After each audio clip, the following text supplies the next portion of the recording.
In today's video, we're going to fix a very annoying problem. Laptop keyboard keys not working. Let's get started. First, try updating your keyboard drivers. Right-click on the Start button and select Device Manager. Now, find Keyboards and click the arrow to expand it. You'll usually see two options: HID keyboard device and Standard PS2 keyboard. Start with the HID keyboard device. Right-click on it and select Update Driver. Then choose Search automatically for drivers and follow the on-screen instructions. Next, do the same for the Standard PS2 keyboard.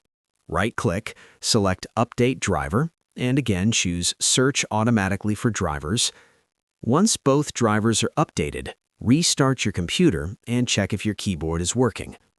If the issue is still there, don't worry. Let's move to the next method. We'll use the on-screen keyboard to fix this. Right-click the Start button and open Settings. Go to Accessibility, scroll down, and click on Keyboard. Turn on the on-screen keyboard. A virtual keyboard will appear. Now, right-click on the Start button and select Run. Now, using the on-screen keyboard, type regedit and click OK. This will open the registry editor. Now follow this path.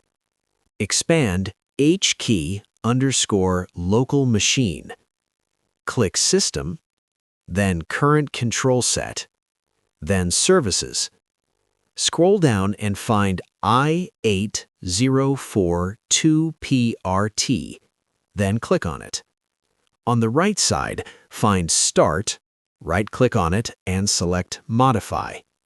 Here's the important part. Change the value data to 1, then click OK. Now close everything and restart your computer one more time. After the restart, test your keyboard. In most cases, this method fixes the issue. And that's it. Your keyboard should now be working properly. If you found this video helpful, don't forget to like the video, subscribe to our channel, and press the bell icon for more tutorials. Thanks for watching.